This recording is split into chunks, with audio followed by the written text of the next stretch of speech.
Hello, everyone, and welcome to Seafood Matters. And thank you for joining us again. My guest today is Jack Robertson. When people talk about the development of square mesh panels in the fishing industry, Jack Robertson's name is never far from the conversation. So I am absolutely thrilled to welcome Jack to Seafood Matters. It means so much to me, genuinely. Hi, Jack. Thank you for coming on. Oh, lovely, Jim. Lovely. That's a fantastic introduction, and it's great to talk to you. We haven't actually talked for many a long year, and we should have been. But yes, I certainly had good fun with the square mesh development, and it was a wonderful time that I had in the marine lab in Aberdeen, developing the whole idea and doing the experiments on it, and then eventually getting it introduced to legislation to help the fishing industry. I was never on board during the trials, but still felt part of it as I believed in it, mainly because I had the utmost respect for you and the fishermen you worked with. Yeah, Jim, listen, you've said it. My initial experiment started on the research vessels, but I quickly needed to get into going on board with the commercial fishermen because not only could they produce more fish, but I could also show them what was going on with the underwater cameras, with the square mesh and with their own nets. And every one of the skippers, and I sailed with many, many, many skippers, and to a man, they were all brilliant, absolutely brilliant, welcomed me on board.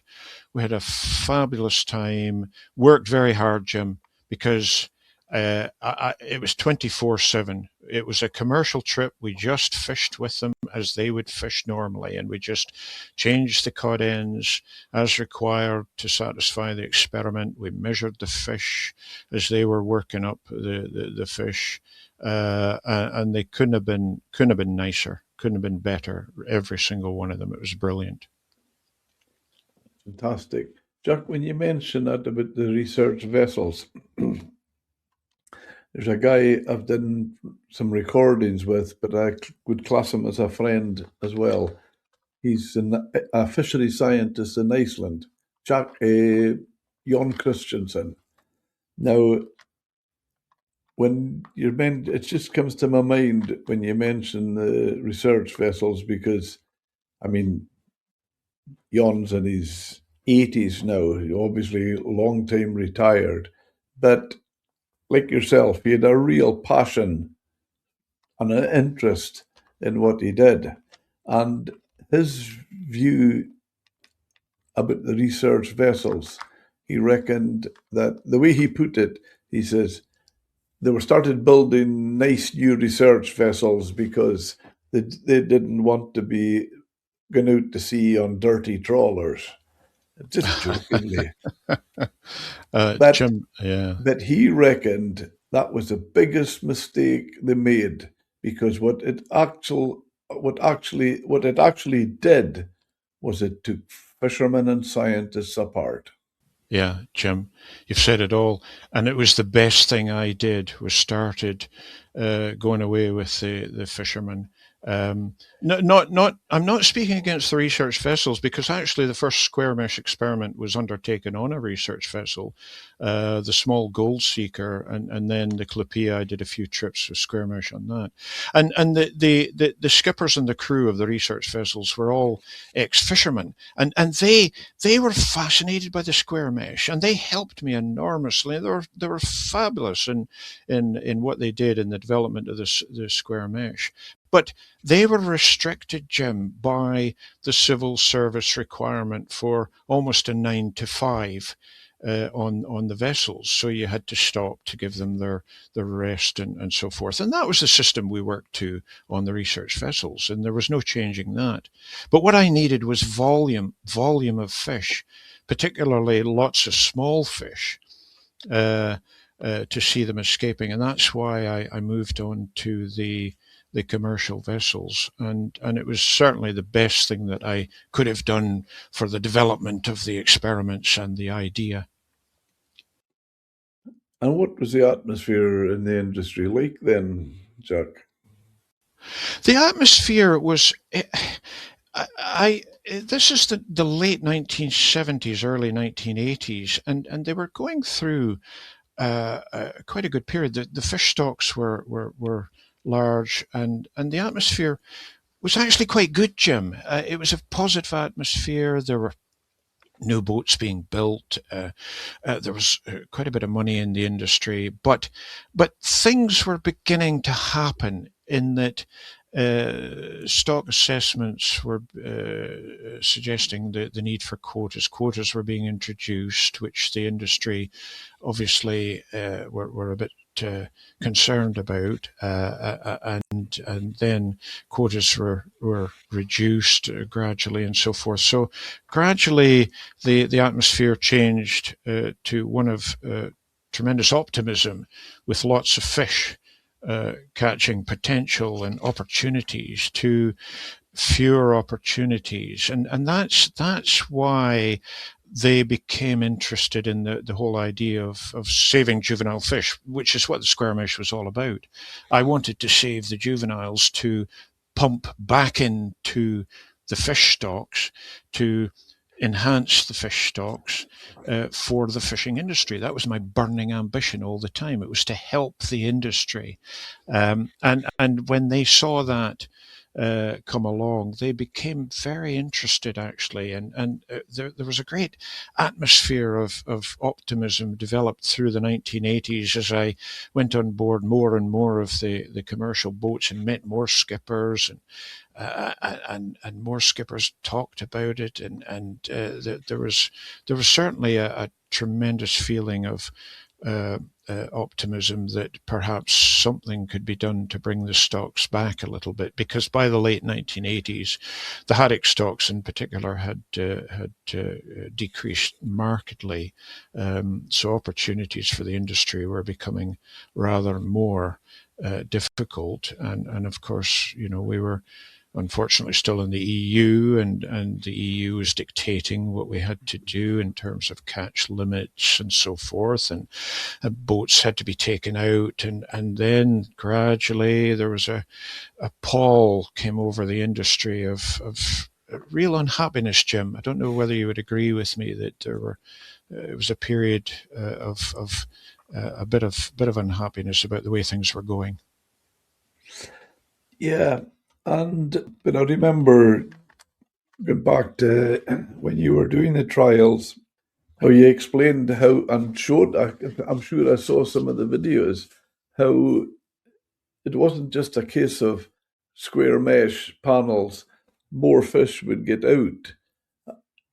I'm not right in saying when they were trying to get out of the diamond net, they lost a lot of scales, picking up infections, and so it was much better for the fish when they escape. Even the small fish that are escape from a square mesh rather than a diamond. Yeah, that's correct. My colleagues John Main and Graham Sangster, who, by the way, developed the separator trawl, which is another great story about the development of that. But they were concerned about the survival of juvenile fish escaping from diamond mesh. That's what they started on. And then I asked them to look at the square mesh as well. And their results showed that survival rates from the square mesh were improved for sure. And you can understand why, just as you described it, Jim. The diamond meshes are tight closed, and a juvenile fish trying to escape out through it's wriggling away like crazy. And you can see the scales flying off them in clouds of scales in some cases. And yet, coming out of the square mesh, it was poof, pop out, straight out through the square, hardly touching the sides, hardly touching the mesh at all, and no evidence of clouds of scales running down the length of the cod end. And of course, we were filming all this with a remote controlled television vehicle, which was controlled from the surface. So it was flying alongside the cod ends and observing all the experimental cod ends that I used, and it was quite fascinating. The thing that started me off was I began diving in the middle 1970s. Began diving with John and Graham on trawl gear. So they were looking at design, improvements to design of trawl nets, etc. That was the remit at the time in the lab, or at least in the gear section of the lab. And that diving really taught me a lot about net design. It also taught me a lot about how many juvenile fish were being destroyed. Now, in discussions with a colleague in the lab, Stan German, he told me in the late 1970s that something in the region of 70% of what was captured in the North Sea, of haddock and whiting I'm talking about here, 70% of what was caught was discarded over the side as dead juvenile fish. So this was babies that didn't get a chance to spawn. This was babies who were not feeding other fish species, because the ecosystem requires lots of different species around, and they feed on each other, and that's important. Cod in the southern North Sea on sand eels. Sand eels were fished out. Where did the cod go? They disappeared out of the Dogger Bank. Dogger Bank cod fishery was one of the biggest in the world. It's no longer. It hasn't been for 30, 40, 50 years. Because of the sand eel fishery. So their food was taken from them. So these juvenile haddock and whiting, which could have been potentially food for cod and for haddock themselves, for adult haddock and adult whiting and so forth, it wasn't available to them. So it was a huge waste. And it had to stop. But the way that the government wanted to stop it was by increasing the diamond mesh size. But that didn't work. You were still getting discards. If you increased from 70, 80 to 90 to 100 mil, there were still discards, maybe not as many as there had been before, but nonetheless way too many to accept. Yeah, really interesting, eh? But Jim, it was, and of course the diving on the nets with John and Graham showed all that to me, and I thought, I've got to do something about this. I really have to. And well, you did. Fairness to you. I mean, it's something simple like turning diamond mesh onto the square. But actually, there was something I did before that. I had a look at hexagonal mesh, six-sided mesh, which is when you turn it a certain way, you can end up with a rectangle. And I thought, now a rectangle is going to be good because it'll let more juvenile fish out, but it'll let the flat fish out as well. And I had a look at that, and that was really good. But then I thought, hexagonal mesh, no, too expensive and not very practical for mending and so forth. So it had to be what I wanted to develop was something. And I think you'll agree with me, Jim, it had to be practical and it had to be acceptable to the industry. So I moved on to the square mesh and began trials, many hundreds of trials, many hundreds of tows over different horsepower vessels, seine nets, trawl nets, big and small vessels with full square mesh cod ends. Now get that, Jim. It's full square mesh cod ends. And I did that, and the results were unbelievable. However, there was a potential problem in that if the square mesh was too big, you would lose too many marketable fish.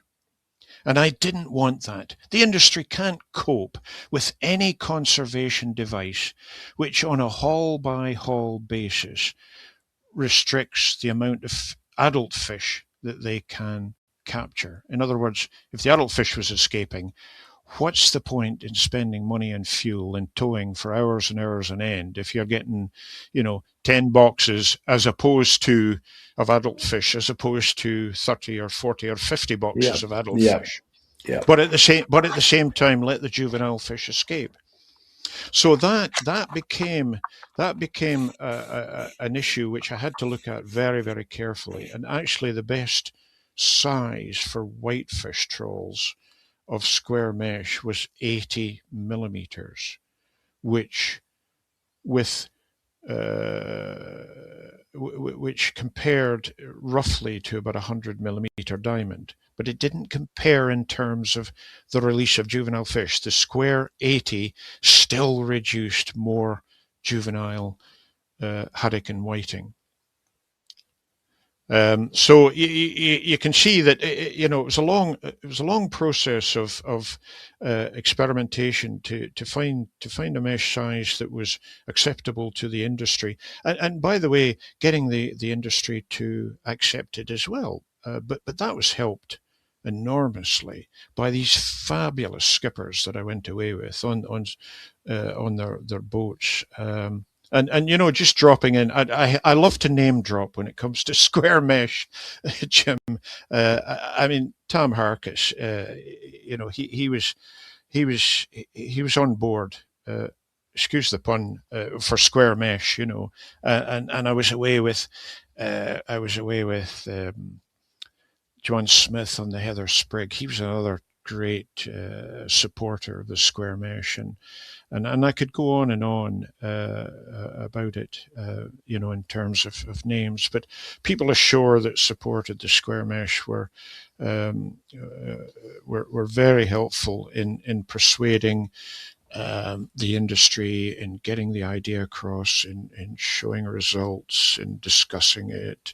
Where the likes of John Ashworth was fantastic. Do you remember John Ashworth, Yeah, Jim? yeah.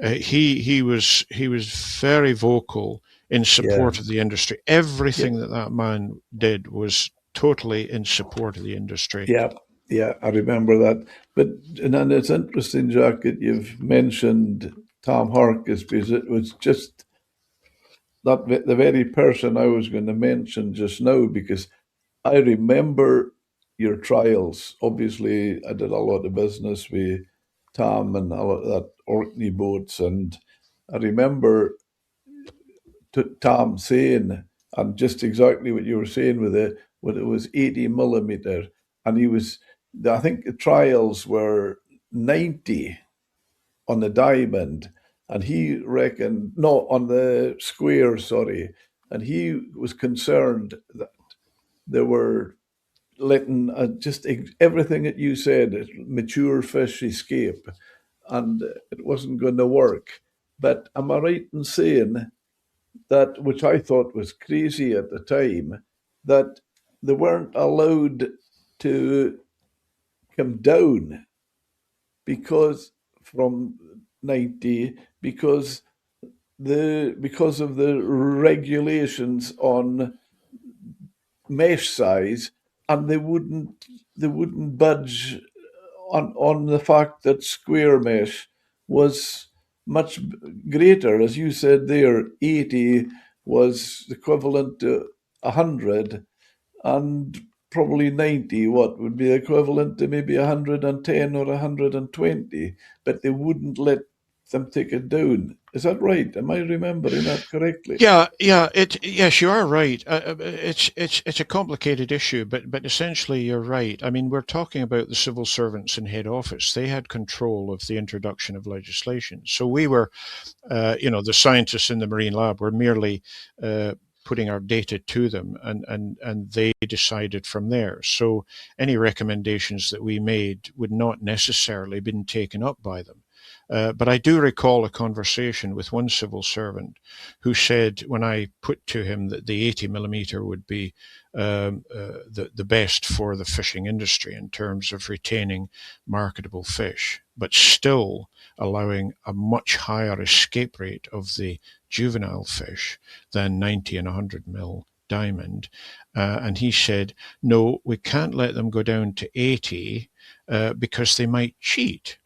Now, I found that a fascinating statement, and it actually demonstrates a lack understanding of a civil servant sitting at a desk in Edinburgh compared to, us out there on the fishing boats with the fishermen doing the stuff.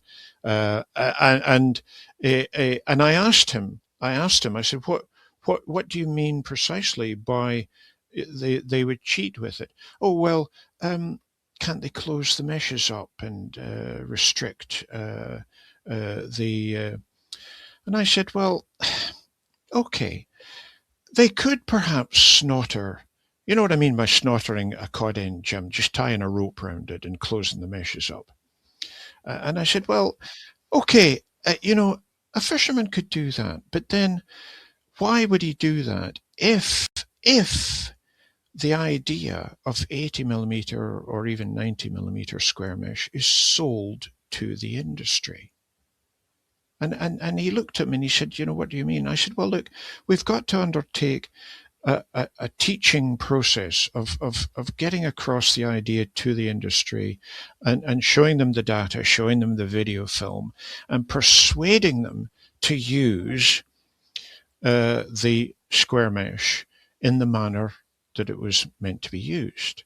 And I said, and this is the telling factor, I said, look, even if 30% of the fishing industry were to cheat with the square mesh cod end, you would still, with the remaining 70%, be something in the region of 60 to 70% better off in terms of the destruction of juvenile fish, in reducing the destruction of juvenile fish. And he looked at me, he said, is that right? And I said, well, as far as one can calculate, and of course these calculations are very difficult to make, Jim. It's a stock assessment work and so on is open to all sorts of questions. But basically that was the argument, that even if some of them did slaughter the square mesh cod end, there would still be a benefit in terms of increasing the spawning stock biomass by allowing the juvenile fish to escape.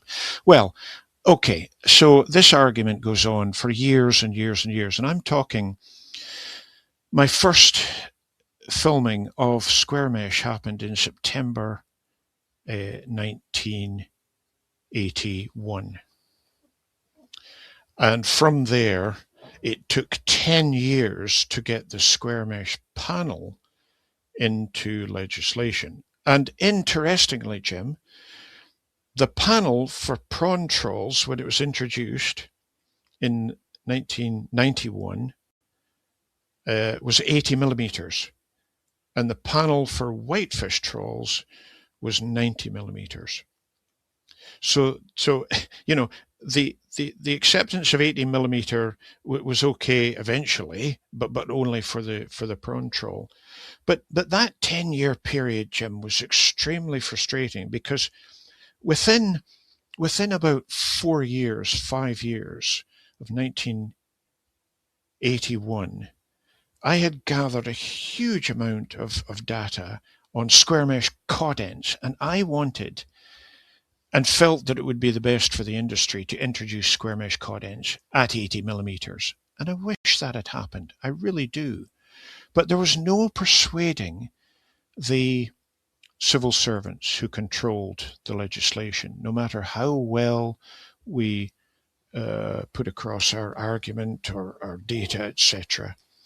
There was no way it was going to happen. So from about 1986, we began thinking, how are we going to get around this? How are we going to get square mesh in? Because we were totally convinced that square mesh was going to be good for certainly for haddock and whiting stocks. How are we going to do it? And the square mesh panel on the top side of the cod end was mooted. Now, I'll tell you a little story here, and it's a funny story in a way, because I to this day, I still have a laugh with Ken Arkley. Do you remember Ken Arkley from the Seafish Industry Authority? Now, Ken was SFIA. Ken was a very practical, down to earth lad, and I was having discussions with him about what to do in terms of it. Oh, well, he said, let's have a look at a panel. And I said, okay. And I invited him up on one of the trips, and we did some work on the panel, different positions in the cod end, and it was great. And the panel on the top side of the cod end works so well because it depends on the behavior of the haddock and whiting, which always rise up as they're running down the extension, or at least swimming backwards, as it were, or swimming to keep up with the net, but the net's overtaking them as they exhaust. So gradually they're dropping down the extension. They come into the cod end, and immediately they're pushing upwards, as they had been pushing upwards against the diamond mesh, but couldn't get out. And they were upwards. So this behavior was incredible. They were always going upwards. So the panel on the top side was just ideal. Now, this behavior of haddock and whiting rising up was first discovered by John Mayne and Graham Sangster when they started working on their separator trawl. Well, actually, before they started working on the separator trawl, they were filming fish behavior in the mouth of the trawl. And they discovered that haddock and whiting, when they exhausted and they couldn't keep up swimming with the net, with the trawl as it was trundling over the seabed, they would always rise up. Unbelievable. And John and Graham said, wow, this is incredible. They rise up, the whiting rise up, not to such a high level, but all the flatfish were staying low, as you would imagine flatfish would always do, and cod were staying low as well. So they came up with a brilliant idea. Let's try a horizontal separator panel along the full length of the net, from the mouth of the net, just above the foot rope, right back into the cod ends, and have a cod end on top and a cod end down below. And lo and behold, the top cod end caught all the haddock and whiting. The lower cod end caught all the flatfish and the cod. So that's why the panel worked in my mind, because I knew that behavior from John and Graham, and I knew they were going to push out on the top side. But my real problem was I wanted juvenile cod to escape as well. Cod do not rise up. They always tend to go down.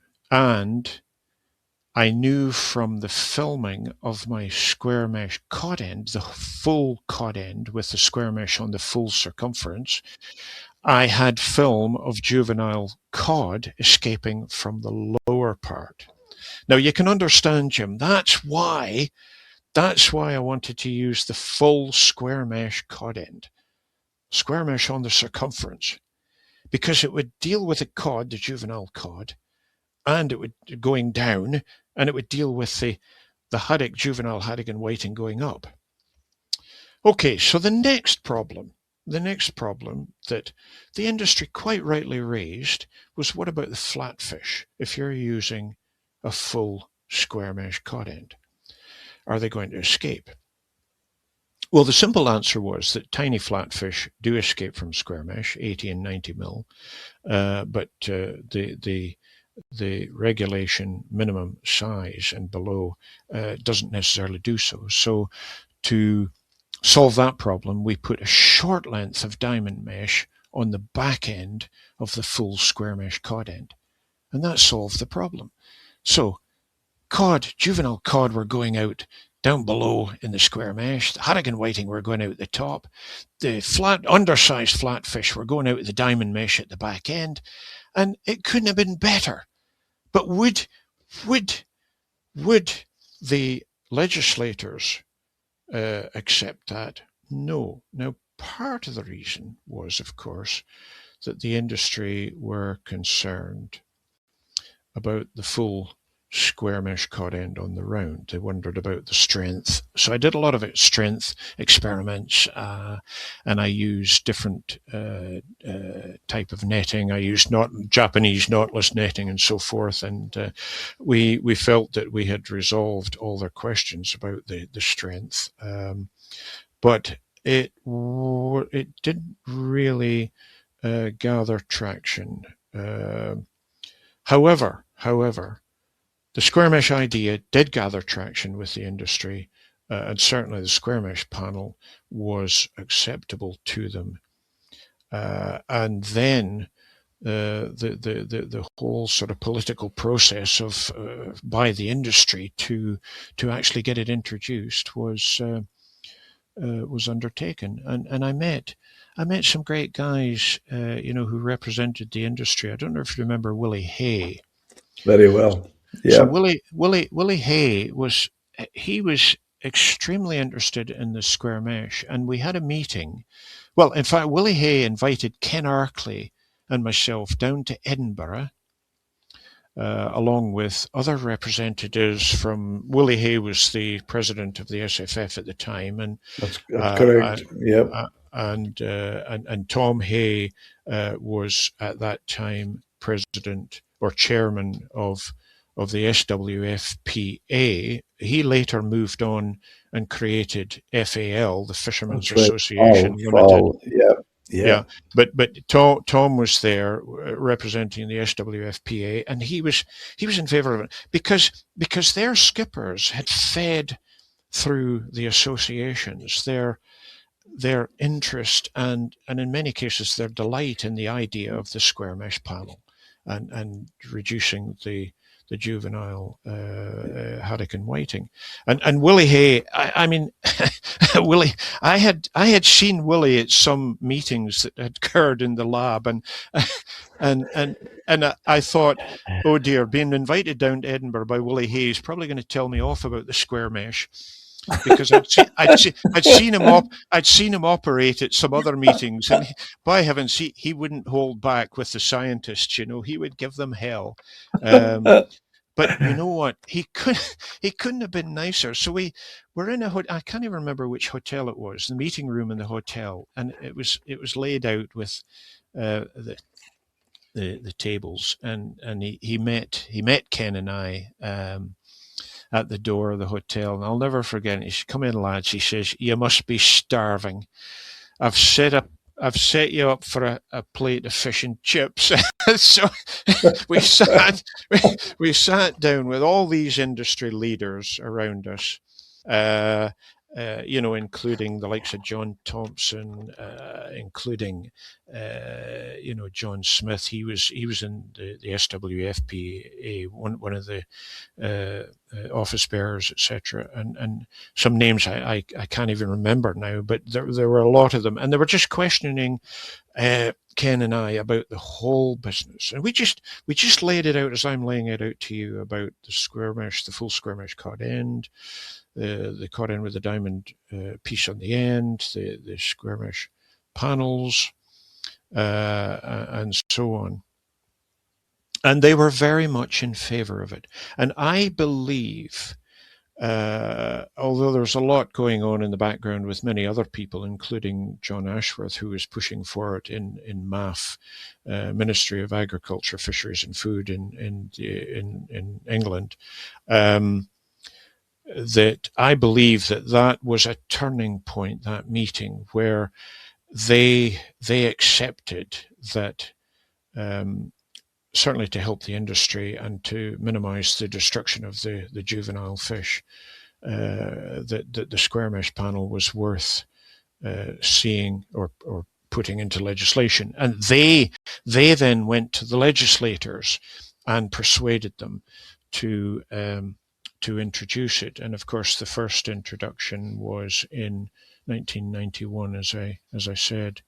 And believe it or not, Jim, of course, you'll be well aware, square mesh has been in legislation continuously since 1991 in the UK fishery, at various sizes and configurations, etc.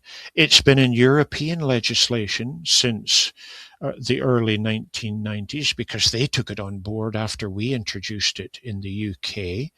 And it's been in Iceland, it's been in Canada, it's been in America, it's been in Norway, it's been in a wide range of countries in the Northern Hemisphere, including in the Southern Hemisphere. Australia's big in square mesh as well. So it really did start something. But Jim, but now here's me. I'm a young scientist, and I come up with this square mesh idea. Let's open the mesh up. And I come up with this idea, and I think, oh, this is fabulous. I'm the first one. I'm the inventor. And I thought, oh, wow, this is something big.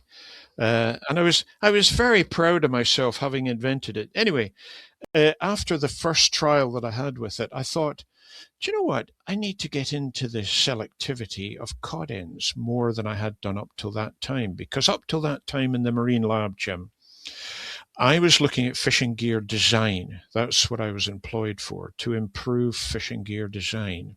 And that's all I've been doing. I hadn't developed into selectivity. So I needed to get a background on what had been done in selectivity. And so I went along to the librarian in the lab, John Byrne.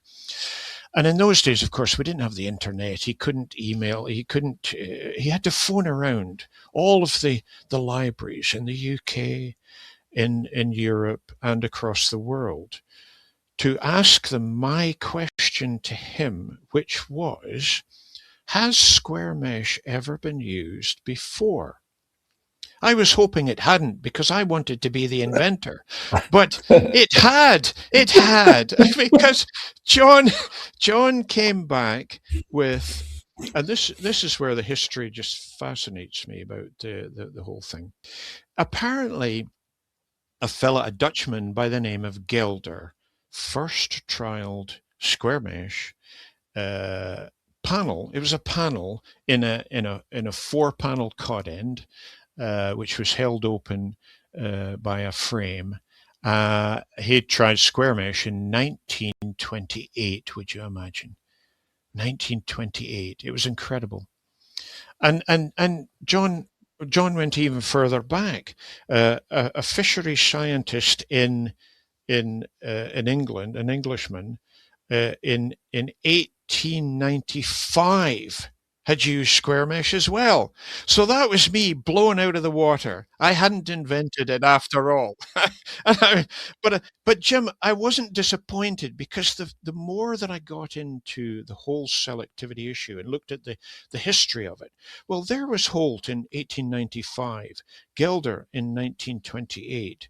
In the early 1900s, there was a rash of scientists, Danish, Dutch, and so forth, who were concerned about the destruction of juvenile fish. And they started playing around with different designs of trawl, which they called savings trawls. They were saving the juvenile fish, saving the baby fish.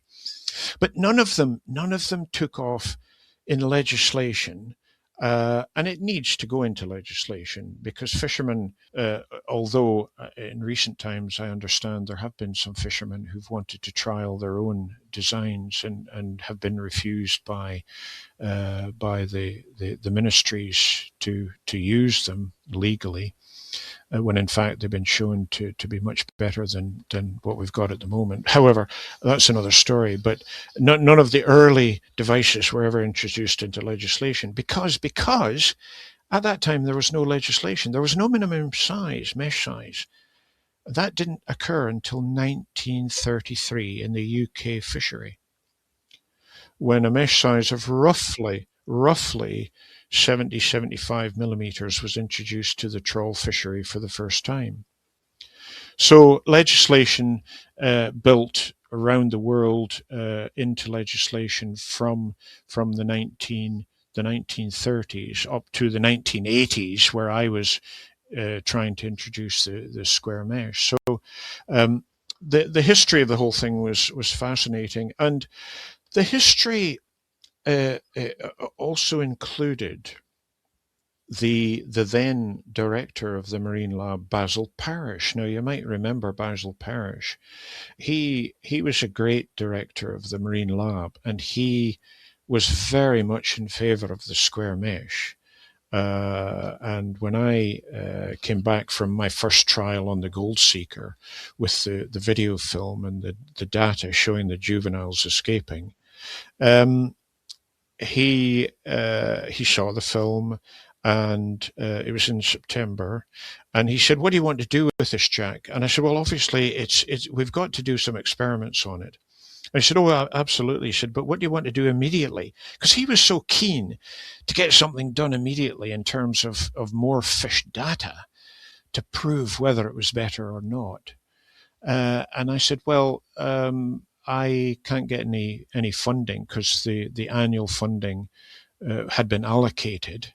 And he said, "Don't worry about that." He said, "How much do you need to charter a fishing vessel and go off and do some experiments?" So within a month of me returning from that trip, Basil Parrish had found funding, and I had chartered a vessel, the Harvest Reaper, out of Fraserburgh, with James May, the skipper. And James was brilliant, absolutely brilliant. And we got some very good data, which showed to Basil that the square was certainly performing better than the diamond mesh in certain circumstances. And from there it blossomed. From there, I was never refused any funding that I requested for chartering boats, going away with the fishermen, etc., which was absolutely phenomenal. Now, one interesting thing, Jim. Listen, that trip with James May was staggering. Not only because of what they saw, they were staggered by what they saw, both from the video film and from the data that I produced. But I was staggered because James said to me one day, and it was about the second day of the trials, he says, "You know something, Jack? I'm comparing the diamond mesh fish with the square mesh caught fish, and I'm seeing a better quality in the square mesh fish." And we looked at it closely, and it was true. Visually, we could see that there was a better quality. Now, why was that? Well, of course, James explained it. He says, because there's debris escaping out of the square mesh.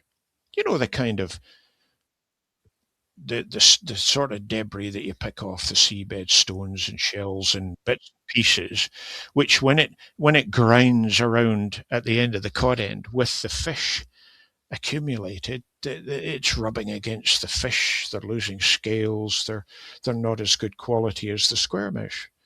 And do you know what James did? He said to me, he said, "Do you know what? It's well worth keeping those two groups of fish separate on the market." Because we landed on the market at the end of the week. And lo and behold, the square, now nobody knew, and nobody had been forewarned that the two fish had been separated. Lo and behold, the square mesh fish was picking up about 2 to 3 pounds a box more than the diamond mesh caught fish. Now I asked the buyers afterwards, "Why did you buy that fish?" And he said, "Well, look," he said, "the quality's better on them. I can see that." He said, "I'd still buy the other fish." And then we told them that the difference was diamond and square. So that was an amazing finding. That's one way to get a fisherman's heart. Oh, absolutely. And I'll tell you the other way to get his heart. My biggest selling point, apart from the fact that it saved juvenile fish, with the full square mesh cod end, was that there was less sorting on deck because you didn't have the debris and you didn't have the juvenile fish. That would be an improvement on quality as well. And that's an improvement on quality. But they had less work on deck. Yeah. So every haul with the Harvest Reaper boys, they kept saying, they were cheering by the end of the trip when they saw the square mesh cod in coming up. Oh, we don't have much sorting, but they were still getting the equivalent Yeah. marketable adult fish as they had got with the diamond mesh. So there were lots of selling points early on, and as time went on, of course, and more um, skippers and crew got to learn about the square mesh, then they began to realize that there But were when huge you advantages.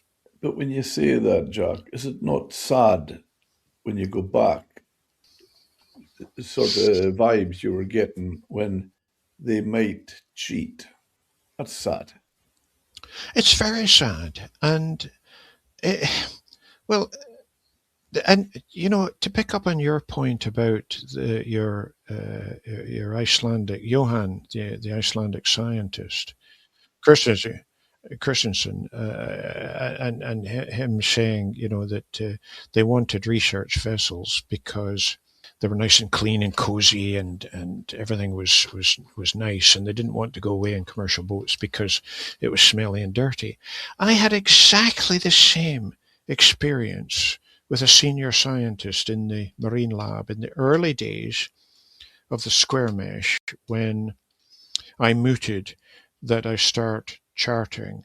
Now, to put it to you, Jim, the charting hadn't taken place to any great extent in the Marine Lab, and they were kind of against it. They wanted the research vessels to be used for the experiments, but I persuaded them that I was going to get greater quantities of fish. I could work 24/7 on the commercial boats. And one of the senior scientists said to me one day, he said, I don't understand why you want to go on commercial boats, Jack, because they're dirty, smelly fishermen. Now, and I said to him, I actually chastised him for that. And I said, you mustn't speak that way. We're, we're in a sense we're working for the industry. And that should be at the forefront of every scientist's thinking, that you're there for the industry. Whatever aspect of work you're doing, whether it's stock assessment, environmental issues, whether it's selectivity work, you should always be mindful that you're working for the industry. And he Yeah. was taken aback by that. He was taken aback. He never ever said anything against the charters He, after that. he didn't see himself as working for the industry. Well, whether it was that, Jim, or not, I don't Yeah. know. But I Yeah. was I was I was really horrified by it because, Well, listen, it was, you know, you, and I think to the other extent is that I think a lot of scientists in those days, I don't know what it's like these days. I've been away from it for a long, long time, Jim. But in those days, a lot of the scientists thought that the industry were perhaps, not very intelligent. And nothing could be further from the truth. The most intelligent people I have ever met on earth are some of the fishermen that I went away with. Well, in fact, all of the fishermen, I would say. I mean, look at Andrew Bremner on the Boy Andrew and his father Norrie. I chartered them a few times, and couldn't have been better. And Norrie putting across, understanding immediately the whole concept of square mesh and the need for it and pushing for it and there was Andrew and John Garriott up in Shetland. I mean, what a clever man, and Sunbeam exactly, yeah, and of course we go back to Tom Harkis. I mean, my word, look at the man, how he developed. I was on both his boats, by the way, the Orkney Reaver, which was a fantastic sea boat, but the Keela, I love the Keela. I've never been on a fishing boat quite like it in seakeeping qualities. And oh, man alive, it was just a superb vessel. I But, have to say, Jack, I love your passion, and I think it's absolutely brilliant the way you're giving recognition to the guys, the real commercial fishing boats, oh, yeah, yeah. skippers that you worked Oh, yeah, alongside yeah. for them, and they worked for the Marine Lab. Well, yeah, they were working for the lab and they enjoyed every minute of it. I enjoyed every minute of it. But, and I mean, Jim, I always said at the time, and I still say it, and I'll say it to anyone who wants to listen to me until they're bored silly, because you know what I'm like when I get stuck on square mesh. I just talk and Well, talk. But if I would say with that, you'll talk until they're bored silly. You said, but yeah, you won't stop then. but the thing was, Jim, that to me, all of the skippers, including a lot of people ashore, including one or two in the Marine Lab as well, um, are the unsung heroes of the square mesh story. Because the Yeah, square mesh story was so far away from anything that the industry had had ever experienced that it must have been so difficult for them to accept in a lot of cases. And I mean, I'm spinning you a story here of what I saw in the industry, which but was their Jack, if I acceptance was brilliant. what I could say to you, obviously, when you're talking, you're going back to the 80s. I was much younger. I was involved to a degree, not the same as a fisherman, because I wasn't actively on the boats, hands on, but I was talking to you when you would come in, when the boat would be coming into land, or be talking to the fishermen. And I can remember, I just thought it was so exciting and what it was going to do for the future. So I know Yeah. exactly what all what you're saying there, Jack. I know exactly. I can remember it clearly. Now, Jim, I don't want to embarrass you, but you've given me the ideal opportunity to say that Oh, you are one of the unsung heroes. All those discussions that we had, I didn't know who I was talking to when we were landing with the boats, except that you were buying from the boats, etc., the fish from the boats, and of course you know me, I'll talk to anyone on the pier, anyone who like, comes up to me. In fact, I'll well, even grab people and start talking to them when they don't want to talk. but and you listened, and I could see the excitement in your eyes. But Jim, I saw that excitement in so many other people's eyes. And you went on and you chatted about that to every fisherman that you encounter. I know for a fact because fishermen would feed back to me, always speaking to Jim Cowie, and he was telling me about the skirmish. Tell me something about it. And Jim was saying it's a great idea. And Jim, you were all over the place. You were definitely one of the unsung heroes oh, that's that pushed it into legislation eventually. But no, I mean, a lot of people were involved, and but as well as that, Jack, I appreciate and I thank you for that really kind words. I didn't see myself as that, but going back a wee bit to one of the other points you made earlier, and I really do respect the way that you speak so fondly and highly of the fishermen you had connections with, and my goodness, there was plenty. But if I'll go back, I remember we were still in the EU midterm review. That's what it was, a midterm review, the Common Fisheries Policy in Shetland. I went up for it. We were, Tom and myself were coming back. We were in Sunbury Airport waiting for our plane. And who was sitting on the airport waiting for their plane? And honestly, that'll live with me to the rest of my days. The foresight and the knowledge and intelligence. Who was it? Three guys.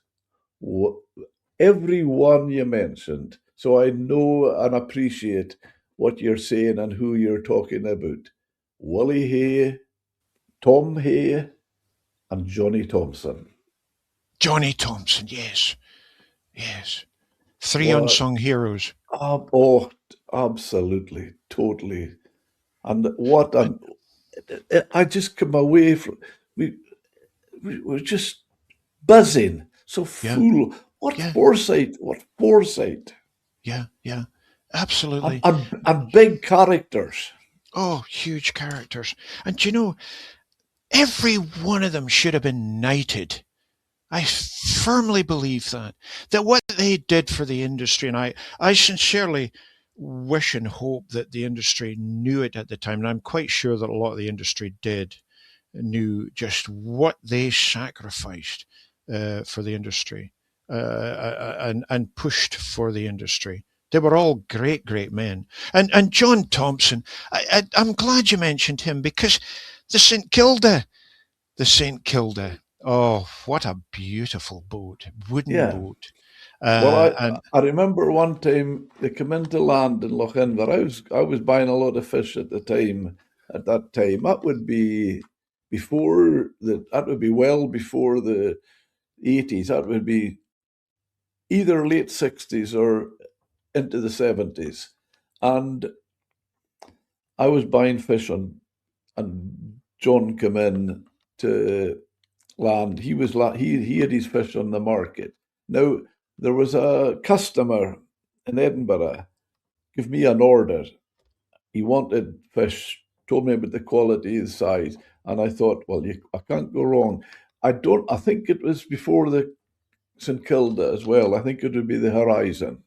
So I bought the fish the customer wanted from, it was Johnny's Thompson's fish because I knew the quality, I knew exactly what he wanted.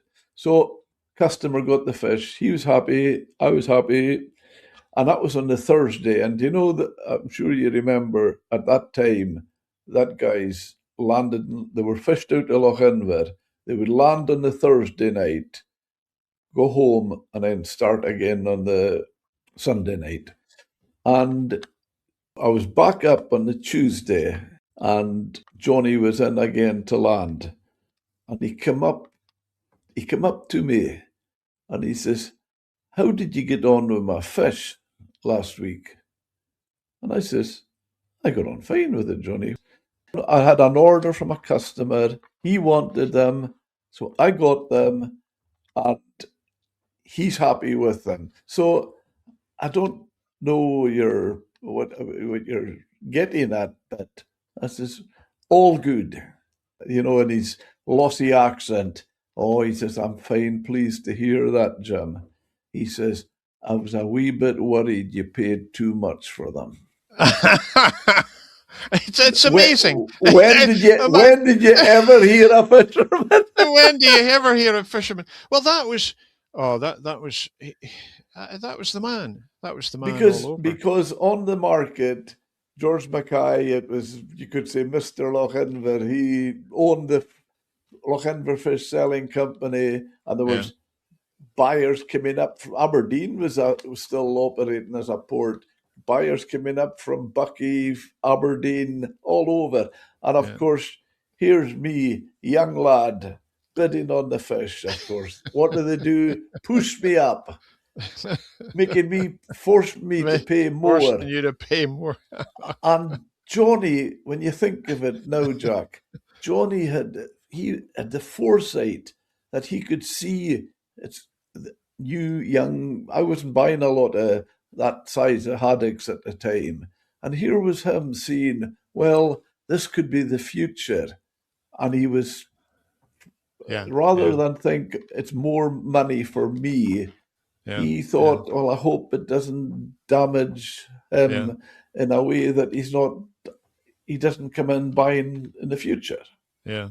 Oh, he was very thoughtful that way, Johnny. That's a measure of the man. He was also the most patient skipper I think I've ever come across. I did a couple of trips with him. One trip I was filming the Shane Net. Now the Shane Net to film with the RCTV, the remote control television vehicle, is very difficult, and it took us 3 weeks to get some good film of juvenile fish escaping from the cod end. And I'll forever be in John Thompson's debt for the patience that he displayed during that 3 weeks until we got the film. When we got the film, he celebrated it far and wide. He plastered that video anywhere and everywhere he could send it because he was Yeah, so enthused by the square mesh. yeah, I can believe that. I can Great believe fellow. that. I'll tell you, quick, I'm sorry, take up your time here, but listen, another funny story. Johnny, when we were on that trip, you know how the rescue helicopters would very often come over a fishing boat and ask permission to do some practice landings aboard. And that happened to us, regularly. Anyway, the Wessex, I think it was a Wessex helicopter at the time, I'm sure it was. It came over us, and the radio comes on. Skipper, could we do a practice? And John turns to me and he says, "Are you okay for this, Jack? It's your charter." I said, "Absolutely." I said, "No, I'm in full encouragement of, practicing for the rescue services."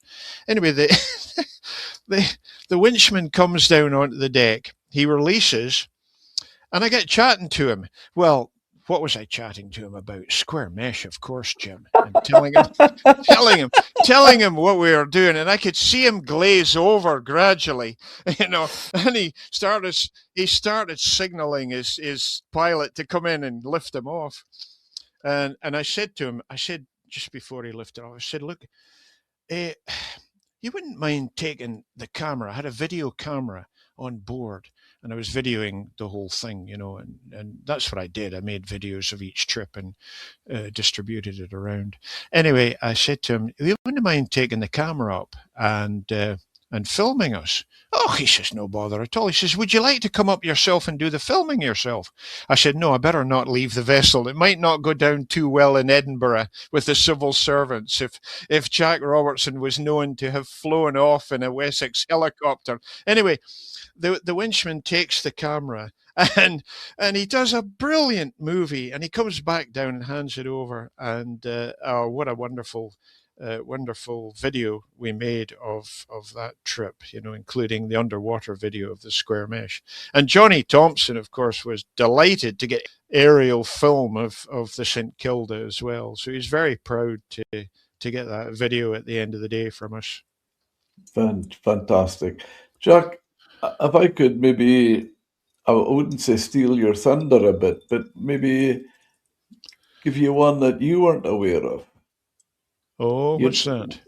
when you're going on about your history lessons, Mm-hmm.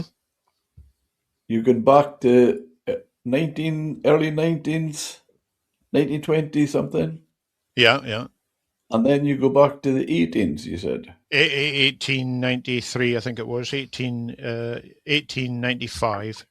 Don't want to steal your thunder, but I'm going to be looking out a paper when we finish our conversation. I think I'm going to send you one from the 1300s, Oh, and it was talked in Parliament and sent to the King for approval, the then King for approval. oh, Jim, this is great history. Go on, tell me. Tell me. No, just about immature fish escaping, Immature fish escaping. Ah, right. Even in and those days, even in those days. it's always been the concern. I'm delighted. I want to see that paper for sure. Oh, I, Jim, I, that's wonderful. Well, do you know, Jim, and going from that 13th century, you say, going from then to the future, the young lads coming through in the industry now, their future depends on letting juvenile fish escape from the gear. They've got to look after their future, and yeah. they've got to embrace selectivity in the nets. Jack, to take that on a stage, if I could just maybe ask the question, what was happening in fisheries that made selectivity important? Oh, without a doubt, it was the destruction of the juvenile fish, Jim. I mean, skippers were showing me videos and movie films, the old Cine 8 stuff of hauls that they would have, and they would dump the juvenile fish, and that fish would lie on the surface dead. Okay, the gulls were getting them, it was entering the ecosystem, but it wasn't doing any good for the fishing industry. And those fishermen were coming to me and telling me that long before I started the selectivity work. In the mid-1970s, when I was on the research vessels, which, as I told you earlier, were crewed by ex-fishermen, inevitably I would ask about the history of fishing, of their experiences, of the boats that they had, where they fished, and all the rest of it. And every one of them started to tell me about the destruction. And it was foremost in their mind, Jim, foremost in their mind. And they would take me to their houses and show me the sin he ate. And I was flabbergasted because I had no real notion of that up to that point. But then, as I said to you earlier, I started diving with John and Graham, and I saw the capture of the juvenile fish in the net. So I was linking those videos from the fishermen to what I was seeing. And that's what moved me into this whole area of selectivity. Because I thought, we must do something to save the juvenile fish. And that was my driving force. In fact, I became very blinkered, Jim, it has to be said, about selectivity in general. Now, and square mesh in particular, as you know. But it wasn't just the square mesh. I discovered, and this I can claim fame for without a shadow of a doubt, that the selectivity of long extension pieces in trawl nets is very poor. And if you shorten the extension piece up, you're beginning to open the meshes up a little bit. It's all to do with the design of the trawl, etc., etc. And the escape of juveniles was a bit better. Now, that was a non-starter. I could never introduce that to the fishery because the fishermen need the long extension to get from the nets are taken over the stern of the boat and the cod end is taken up forward, always on the starboard side, to the fish hold. And they had to have that long extension to get round. So although that discovery was extremely interesting in terms of selectivity and improving selectivity, the one that did work and is in legislation now is the reduced meshes on the circumference of the cod end.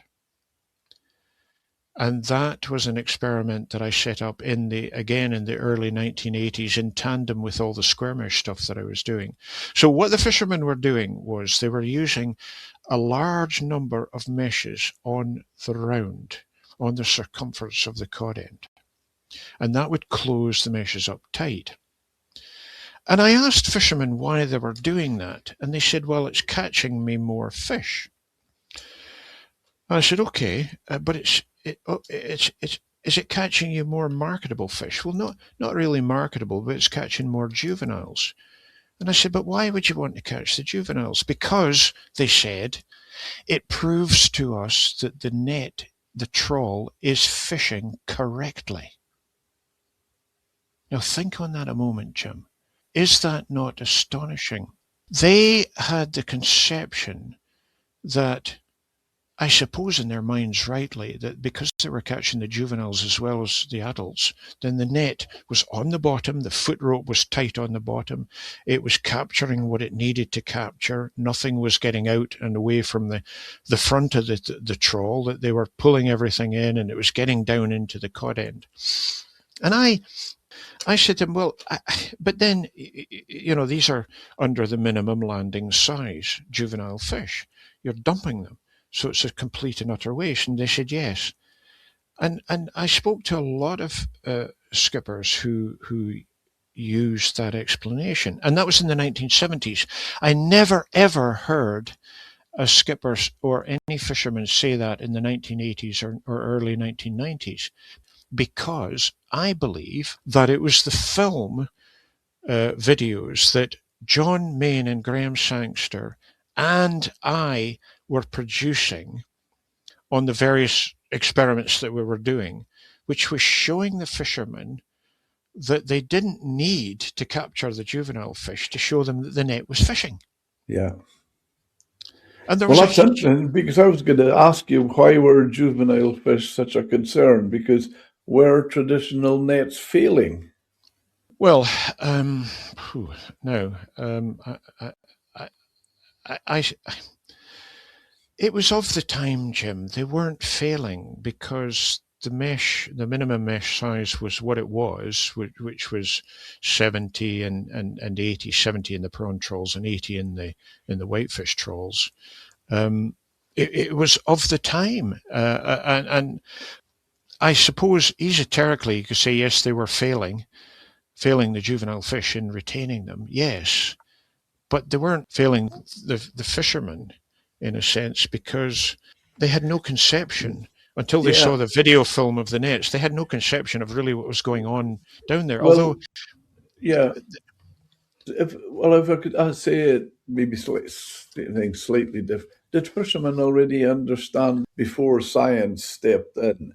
Who would you say oh was yeah, yeah. The industry understood. okay? Absolutely. Before the industry. And listen, if I can just go back because I think something that I said a few moments ago was not quite right. I said something like, the fishermen had no conception of what was going on the seabed as their net was being towed over the ground. That is not true, actually. The fishermen knew an awful lot of what was going on by telltale signs: damage to nets, wear and tear on chain, on the wing ends, wear and tear on the foot rope, and so on. Meshed fish through certain sections of the trawl. You know what I'm talking about, Jim. It was telltale signs that were demonstrating to fishermen that something wasn't quite right. One of which was the amount of juvenile fish that we're capturing, and also the meshed juvenile fish that were meshed in the extension pieces in particular. So that was the fish that got pinched by the netting as they were trying to escape, but couldn't. And that came to the surface, and the fishermen saw that. So the industry were without doubt way ahead of the scientists in understanding I suppose the damage that was being done by the capture of juvenile fish, in particular, and the damage that was subsequently doing to the stock sizes. If I was to say, I know this might seem as if it's a repetition of what you've already spoken about, but it's not. With the square mesh, where did the square mesh forget? We're talking now 1300s, 1800s, 1900s. Forget all that history, but with yourself, where did the square mesh idea come from? It it came. Do you mean for me? For me, it without any doubt, it just came with the amount of thinking that I was doing during my earlier years in the lab about the design of trawls. So my remit was to improve trawl design, to make it more economical, to make it more efficient for the fishermen. And it was just the thinking that I was doing about the opening of meshes, or the lack of opening in a lot of cases, and the retention of juvenile fish, and thinking, how can I open up the mesh, and just fiddling about with little bits of netting at home, in the marine lab, in my office, all over the bloody place. I mean, people in the family were sick of me fiddling about with bits of net. Because I was determined. How do I do this? And just turning diamond mesh on the square. How simple could that be? And as I mentioned earlier, looking at hexagonal mesh as well, but that was a non-starter because of the complication of repairing it. But it started with me. Now, it's interesting because and again, this is working against my desire to have discovered square mesh, which I didn't. But the first trip that I had in a gold seeker, um, James Calder, a Bucky fisherman, ex-fisherman, who was skipper of the gold seeker, and the crew watched the video. As I was flying the RCTV, I would control it to fly around the cod end. And the first time that they saw the square mesh cod end, they were flabbergasted. And James almost immediately said to me, he said, "Jack, that's something that must go into legislation to let more juvenile fish escape." And we got talking about it afterwards, and there was a lot of discussion, and James described to me that square mesh had been used before. And I thought, oh no, I'm blown out of the water. I haven't discovered square mesh. And what it was he himself had actually used square mesh behind the foot rope of the trawl. Where they were fishing over shell ground or stony ground, the shells and the stones would drop through the very large square meshes that they would use, and it would just be 1 or 2 or 3 rows, and then the diamond mesh would be attached to the back end of that. So the stones and the shells would come over the foot rope, fall through the square mesh, and not be caught in the net, obviously. Because, of course, they knew that if the stones and shellfish got back to the cod end, it would destroy their catch. It would completely destroy the quality of the fish and the nephrops, the prawns that they were fishing. So there you go. He told me that, square mesh had been used in another application, which was brilliant. And it adds to the whole history of the square mesh story. Yeah. And obviously, lots of what you're saying, it all makes practical sense. Why did it make scientific sense? Well, it made scientific sense because now I need to get a little bit technical here and try and describe graphs.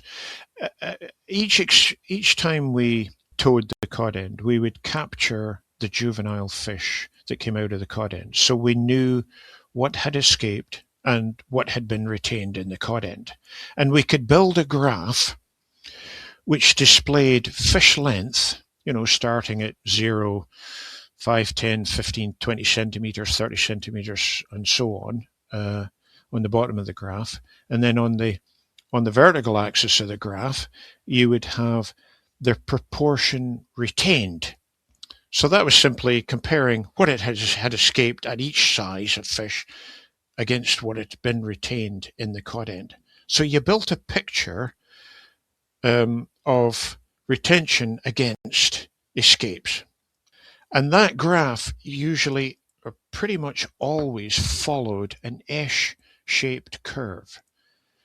What's called an ogive in the trade. So it was an S-shaped curve. So that when you got up to, say, 40 centimeters, it would be at 100% retention of 40 centimeter fish. Whereas if you went down to the juvenile fish size, let's say 15 centimeters, you would be further down the ogive curve to a position that would suggest at 15 centimeters you had retained 20% of the juveniles and 80% of them had escaped.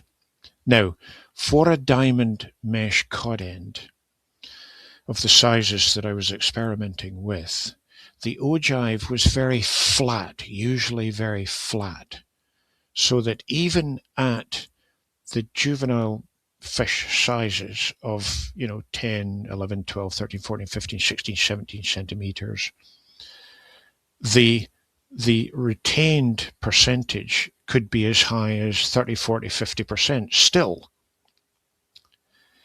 Now, here's the crux. When we use the square mesh, firstly, the ogive was always steeper. In other words, the cutoff between retaining juveniles and retaining marketable species gave a much steeper ogive.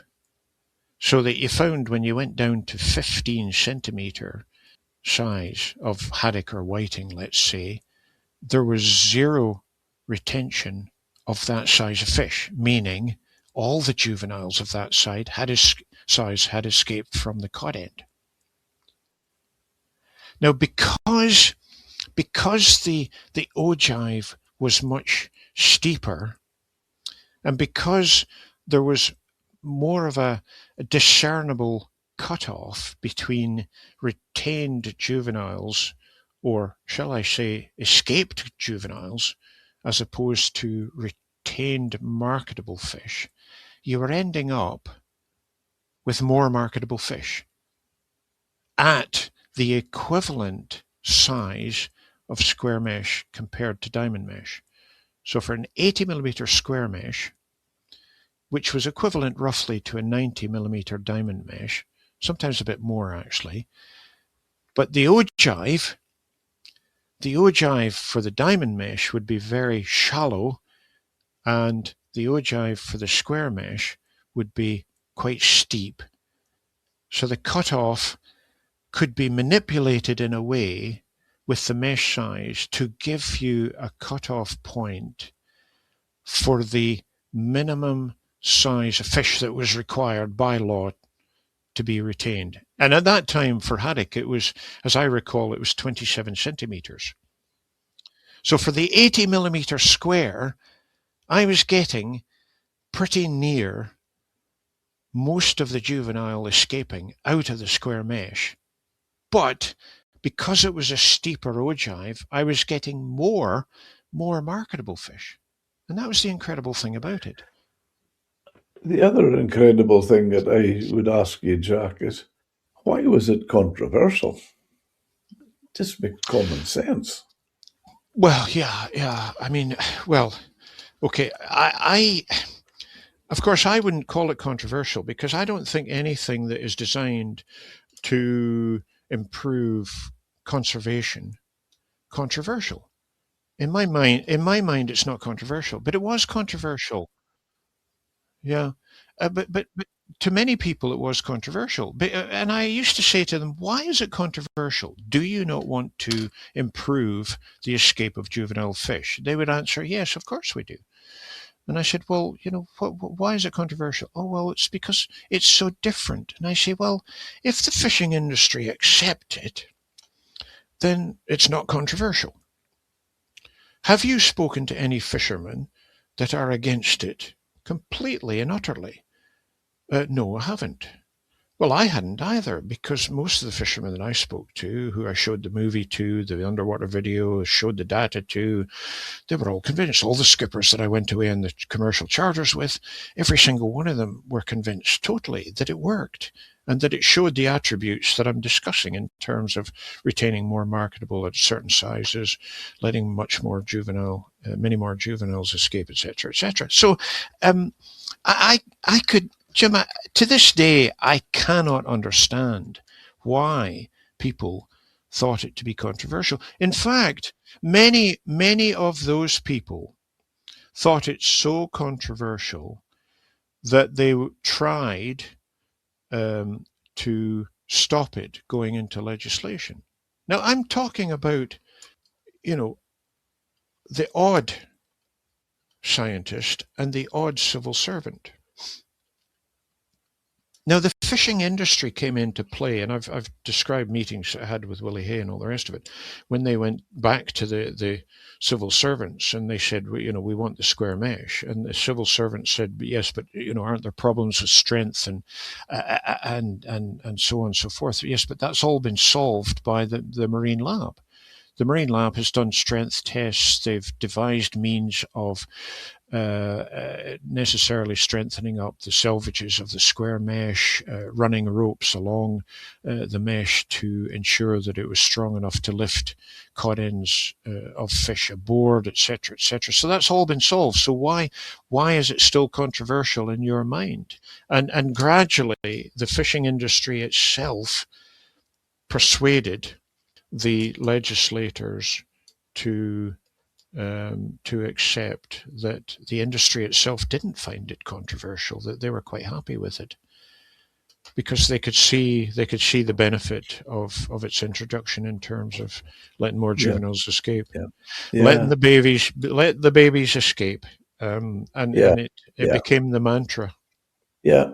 And if I could ask you, Jock, for a moment to take your scientist hat off and just give us our listeners a insight on when, because obviously as a scientist, you're going on what we described earlier, dirty fishing, smelly fishing boats. What was your experiences like going to sea? Any of the practical problems when you were there? If there were gear failures, bad weather, you must have some memories and stories on Well, that well, one. well. Oh, absolutely. There are a lot of memories. I mean, the predominant memory for me has always been just how good, how nice the fishermen were, the skippers and their crews were, and also how nice the boats were. The boats weren't smelly, dirty. The boats were some of the finest, cleanest vessels I've ever been on. Because fishermen are proud of their ships, they're proud of their vessels, they're proud of what they do, and that showed through in abundance to me in every single boat that I went on. However, there were some funny incidences. And one of which I, to this day, dispute completely and utterly. However, with tongue in cheek, I have to add. And I think one of your other guests, Tom from what's it called, Catch Cam, his Tom Rossiter, he relates this story because he was told it by Jim May, the skipper of Harvest Reaper. Well, Jim, as you know, was the first boat that I went away on, and we did a fantastic trip. That was a great trip, and I went on many trips with Jim May. However, on one of the trips, I had a lot of changing of cod ends and extension pieces because not only was I looking at the square mesh, but I was looking at the idea of long and short extensions and full cod ends and square mesh cod ends and so on. And Jim and I mean, I always got involved in the practical side of changing the gear over when and if I could. And with Jim, he enjoyed working on the deck with me. So while the crew were sorting the catch, Jim and I would change the cod end or the extension piece or whatever it was. So Jim and I are chatting away and having a grand old time. It's a lovely day off Fraserburgh, and the sun was shining, and we do our job of attaching a new, a different extension to the extension of the trawl that was about to be shot again once the crew had sorted the fish out. So the net is shot away. So the cod end goes over first, Jim, and then the extension, and nothing behind it. We hadn't attached the extension to the trawl. We'd attached the extension to another piece of extension that was lying on the deck. So James May shouts from the wheelhouse. He said, "Jack Robertson, you've nae attached it in the right place."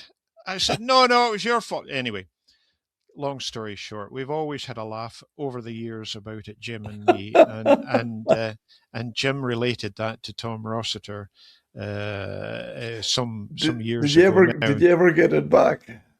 Yeah, of course. Yeah, we did, of course, because it was polyethylene, so it was floaty, and Yeah. no, we just turned around and picked it up. But there was James and I. The experiment, was not helped by not attaching it correctly. No, And that's I funny. can't tell. You need a few pints in a pub, or to really appreciate the funny side of that story. I can't It really tell it. That would be a cracker in a pub, that story. Absolutely, but that was great. But there were lots of stories with all the guys, really. But the overriding thing They're is, bound, and they're bound, they're bound to have been a few suspicious of you. well, well,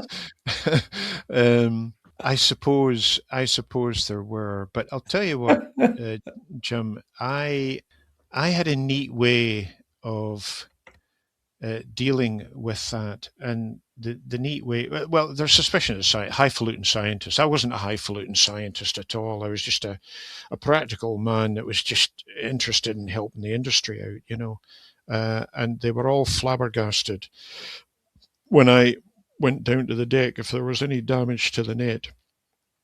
I did it in the early days, but not in the latter days on the bigger boats like the Keela and so forth. But when I was on the likes of the Harvest Reaper and a few other boats, smaller boats in the kind of 65-foot class, like the Edelweiss from Fraserburgh as well, I used to help out. If the crew were sorting the fish for me, I would help out with a bit of repair if there was any damage to the net. Now, I learned to repair nets, would you believe, at the Fisherman's Trawler School in Aberdeen in 1972. And Alec Duthie was the ex Aberdeen skipper who ran that school, and he ran fabulous courses for young fishermen starting out in their careers. For there were various courses, a week or 3 weeks or sometimes a month, and etc. Net mending and navigation and all that kind of stuff, for the apprentice fishermen. And when I joined the lab, the first thing that I asked the then leader of the fish capture group, John Foster, I said, "Look, I'd like to learn how to mend." He said, "Why would you want to do that, Jack?" And I said, "Well, our business is nets. We need to know them inside out." So I went on a course to learn how to mend. And I used that on the fishing boats in the early days. I'd go down the deck and the guys would say, they'd look at me in amazement. "Where the earth did you learn how to mend?" I said, "Well, I went to Fisherman's Apprentice School." Yes, gee whiz. And I think that opened their eyes. It really, it really did, Jim, because I was just down there with them, doing it with them. And I think they were impressed, but they were also, I think they were just pleased Well, you're one that, of us. You're one of us. yeah, exactly. Yeah. Yeah, Yeah, yeah, you're not above us. You're down on the deck getting dirty with us. yeah. No, that's brilliant. Well done, you as well. There must have been Well, some. There must have been in your time as well. There must have been some real personalities on board, real characters. oh, there were, and well, there's some stories I can't relate here, Jim, unfortunately. But some very Unless you're back in the pub for a well, long yeah, time. we'd have to be in the pub for those with no recording devices. Uh, but yes, I can't relate them. But yeah, there were tremendous characters. Every one of them were characters in their own way, and some of them have gone on to great things. I mean, with Tom Harkis, his nephew was on board, Ian Harkis, that you know very well, Very well, and yeah, and Lee Grott. They went off and bought their own boat, the yeah, Allskier, yeah, and that's the thing that I observed a lot, and I was so delighted in a way to see that skippers would bring crewmen on and encourage them to go off and get their own boats, etc. And Ian and Lee went on and made great success of the Allskier. Lee eventually took his deep sea captain's ticket, didn't he? And yeah, I understand he's now up in Orkney. yeah. You know, Right. Okay. So he's skippering up there. So, yeah, and so he's got a really fantastic job. oh, No, he's aye. no. But and think about Tom's sons as well. I mean, Peter. I understand that Peter's still fishing and still doing great things. They built a boat, Jack. They've got a boat. They call it the Westra Fjord. But All if you right. go the Westra Fjord, but if you they built it, it was built in Denmark.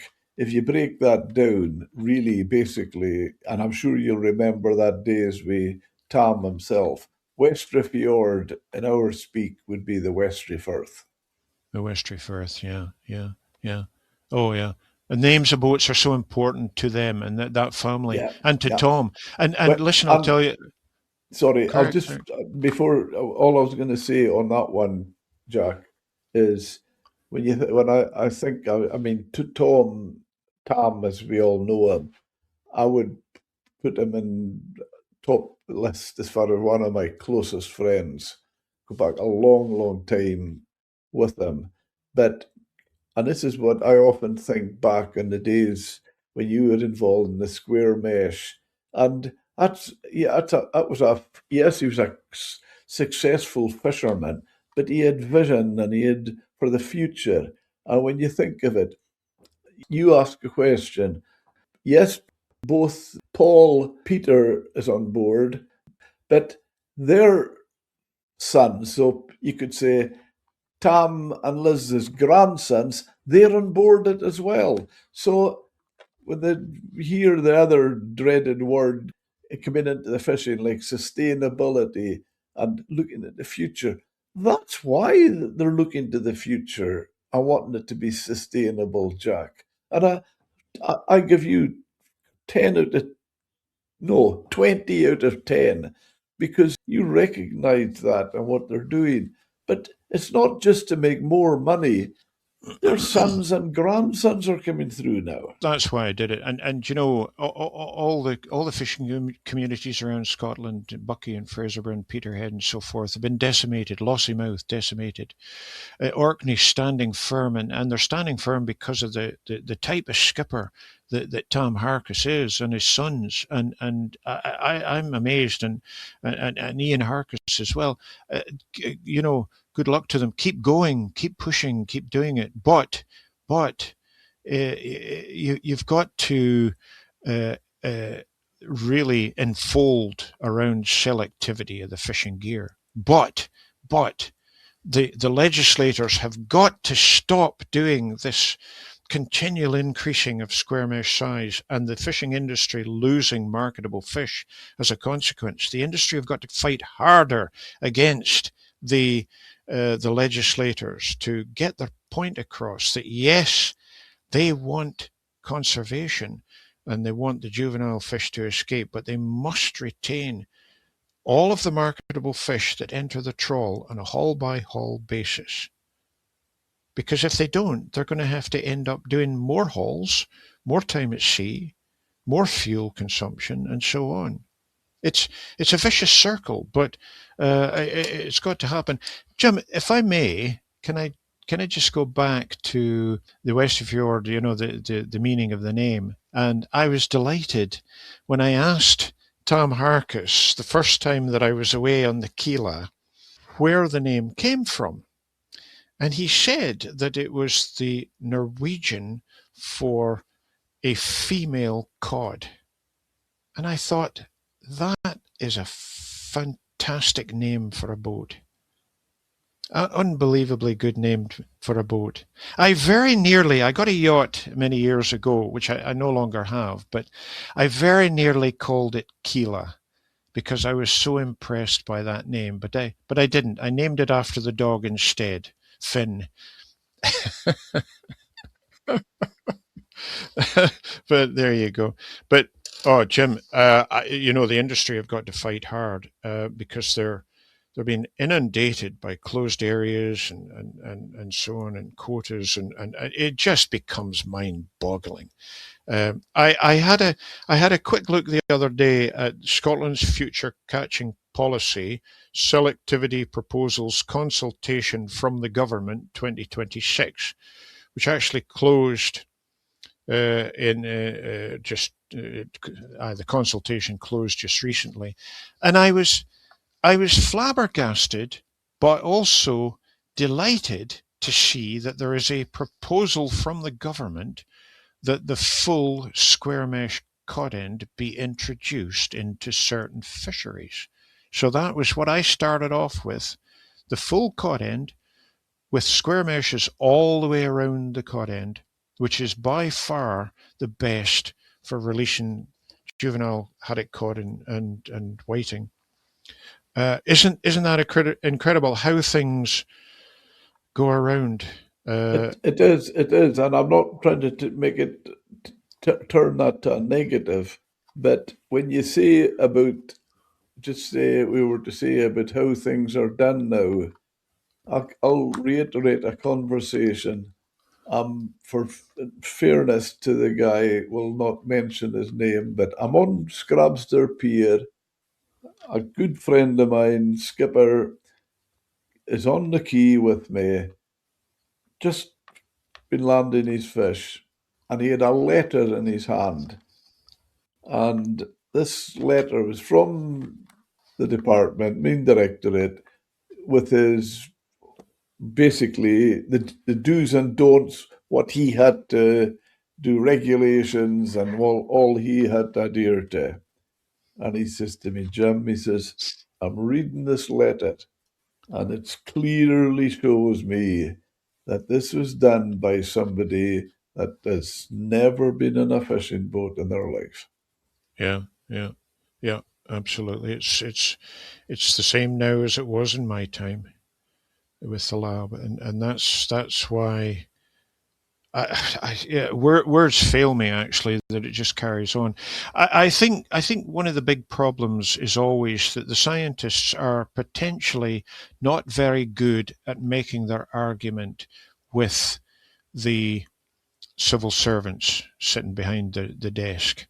Um, I might be wrong in that, and certainly a lot of the scientists would take issue with that with me. But I found with all my selectivity work, you really had to get a hold of them and sit them down and show them the video, show them the data, talk it through, talk about the practical side of it, because they really have no conception at all, no conception.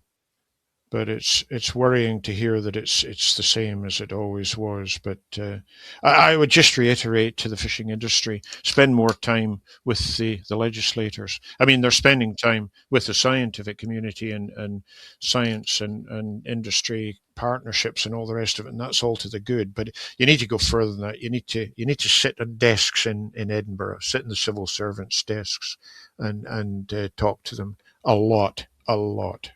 Yeah. But unfortunately, it seems to be becoming the way in all industries now and all walks of life. It just seems to people sitting in desks and they're just putting all the legislation out to anybody and everybody. Yeah, yeah. I think Yeah, it's I don't. Yeah, yeah, absolutely. Yeah. Jack to almost in a way sum it up. Would you say did square mesh help save fish stocks, and what lesson still matters today? Well, definitely it saved the hurricane whiting because if you remember in the early 90s, 1990s, the hurricane whiting stocks had been going down quite markedly, and there was real concern in the industry. And if you look at the spawning stock biomass for the 10 years following the introduction of square mesh, the spawning stock biomasses of haddock in particular and whiting as well started to rise very markedly. Um, it's not entirely as clear nowadays as it might have been then, um, but definitely it helped. Haddock and whiting, it's all about the haddock and whiting. Do you Uh, think the fishing industry receives enough recognition for the conservation work it has contributed to over the years? oh, probably not actually. I think that there wasn't enough recognition given to anyone, Jim, either to the fishing industry or to scientists. Although I think I was reading this. No, that it's a very difficult question. That I mean, in a sense, we don't want recognition. All we want is to save the baby fish and to increase their stock sizes, and that was my driving force all the time, and it was with the skippers as well. But no, I think that there was never an occasion at any meetings with the senior scientists and the fishing industry where the senior scientists would congratulate the industry for what they had done in the introduction of the square mesh panel or even taking part in the trials that they did. I mean, I recognized the skippers and I gave them the thanks that they deserved all the time. But No, they just didn't receive the recognition either in the press or anywhere else. There are many of those skippers who should have been recognised for going above and beyond in the introduction of the square mesh, that were never recognised. I'm not sure where you're coming from, Jim. I mean, are you suggesting that they should have been given civil recognition, No, awards, no, no, no, that kind of thing? no, No, no, not that. No, no, no. no. Just the fact that they had taken part and done it Yeah, all. yeah, I think all the recognition, they're all recognised in all of the scientific papers that I produced, and indeed that other people have produced. But that doesn't go to a wide audience. Um, and in the early days, sometimes the fishing news would pick up on some of the trials that were done, and the story would be told of what happened on the trial, and the skipper would be interviewed and give some comments. I suppose, in a sense, that was recognition of the fact that they were involved, and so on. But no, I don't think anyone got enough recognition for what they did. okay. It was a huge thing of huge historical significance. The introduction of the square mesh. And for Absolutely, that totally. matter, the limiting of the number of meshes on the cod end round as well. Yeah. And do you think we're in danger of losing cooperation between science and the industry?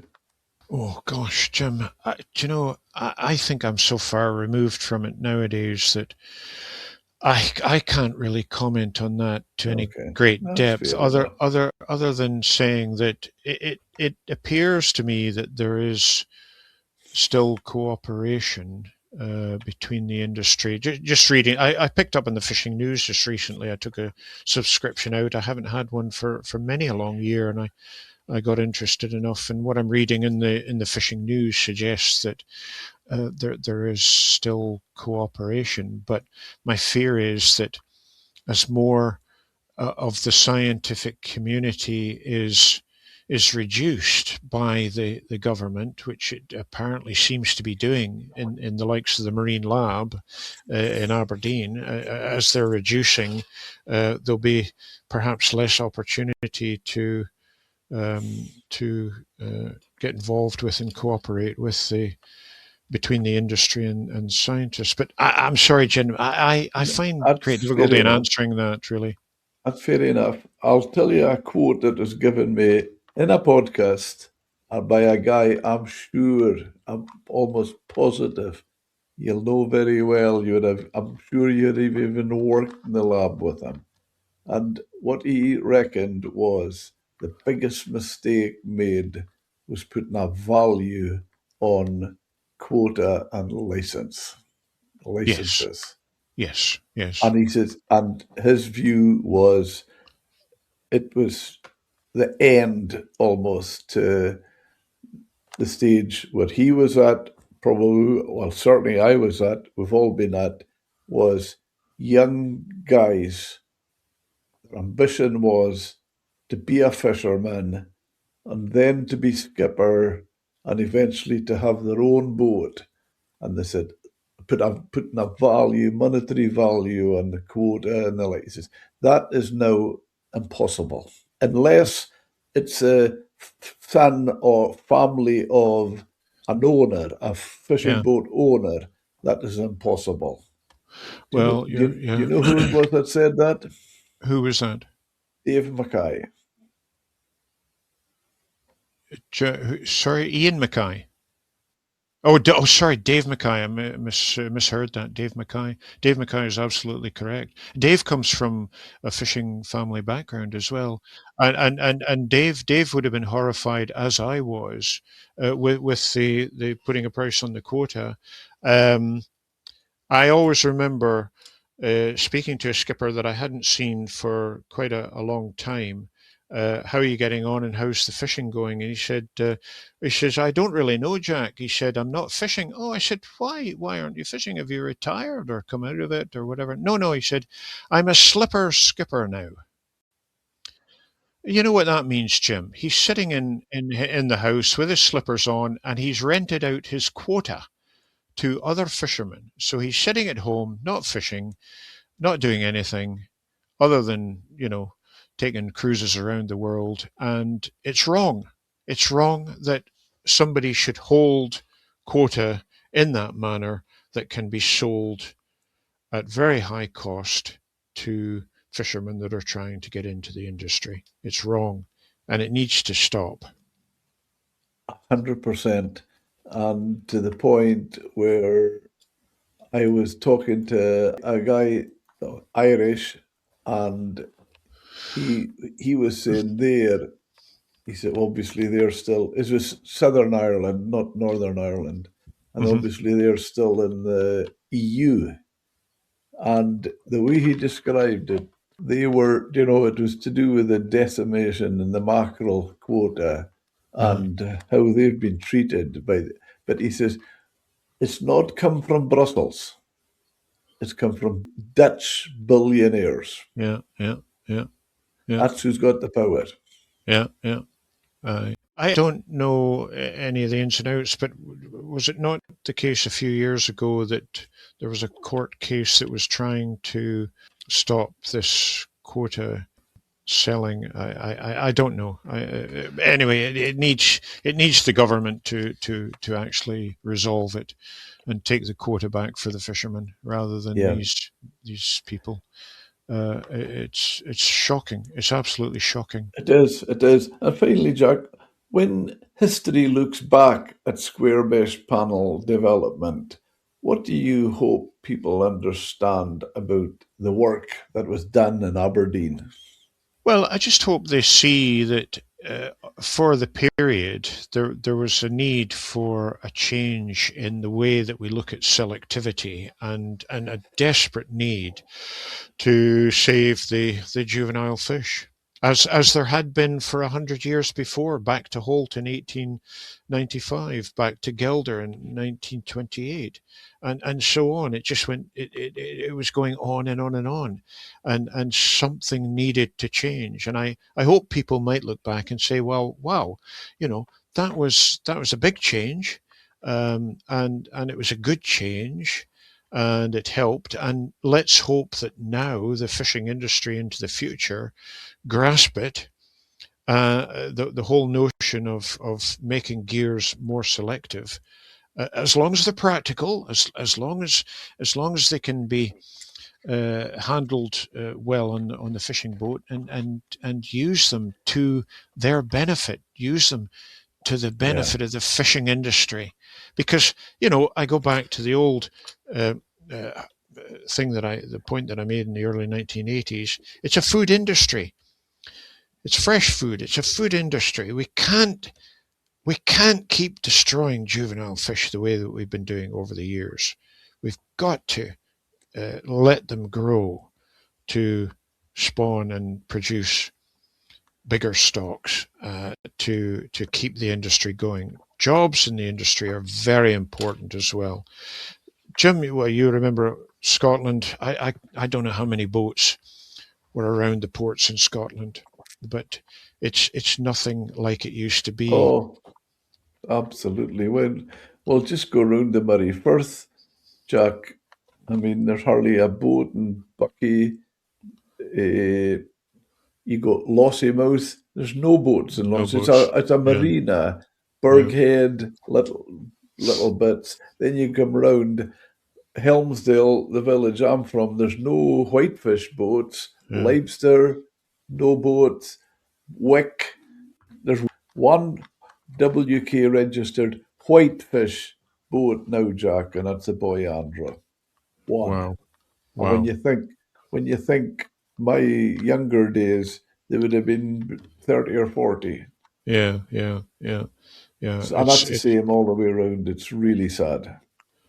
It's sad, but I suppose you've got to get somebody on your podcast, the people with the power who can change all that. The administrators or the government officials or the MPs, and get a plan to bring all that back. But well, Oh dear. We could end up crying here, Jim. No, will not end up crying, Jack. What would you? Going back from that, what would you like younger fishermen and scientists to understand? Just work for each other. And in particular the scientific community, get the mindset that you are working to for the industry to make it better, to improve fish stocks, to get more fish in the sea by using more selective gears. Forget about all the closed areas and the quotas and so forth. Just get into selectivity in a big way going forward. I would say that to young fishermen in particular, because youngsters these days can visualize better the gear design and so forth, and uh, just just do it. However difficult it seems, there's always a way with selectivity in fishing gear to make it manageable and handleable on the vessel. And that's what you need, and that's what the scientists need to understand to give you. And oh, I don't know, Jim. I get very uptight about the need for much more cooperation between the two. We had fantastic cooperation in the 1980s up to the introduction of the skirmish panel. And that was a very good time. What it's like. Bear in mind, Jim, that I left the lab in 1995. Since when I've not been involved with industry at all. So from 1981 to date, it's 45 years ago that I started experimenting with the square mesh. It's unbelievable to think on it that way. Yeah, we'll have a celebration for its 50th anniversary. Let's do it. We might need to have one earlier than that. we'll How get about the Tom. We'll get Tom Harkis along. okay. But yeah, absolutely. We got all the skippers along. That'll be Oh, some by shindig. all the skippers, that would be good. Jack, Absolutely. have you an online presence? Where can our listeners follow you? Are you social No, media? no, no. I'm not on social media Okay, or anything. No. Well, actually, that's not true. I'm on Facebook, but it's just family and close friends, okay, etc. That is okay. just so. Yeah, No, I don't have any means of that's fine. being contacted. I would say that's giving you a happy life. Well done. Good answer. Jack, I'm just going to fold up, but I would honestly like to thank you. And my goodness, Jack, you're going to go down in history. I have no question of that. Thank you very much. I hope it's in a good way. It's in a very positive way. Well, It's thanks, Jim. brilliant. I do appreciate. I love to talk about square mesh and selectivity and Yeah, yeah, saving the babies. That's what it's all about. So absolutely. thank you ever Yeah, so much. I, I'm sure it was your words to me on the pier one night back in the 80s, survive and thrive. Yes, Maybe survive and thrive.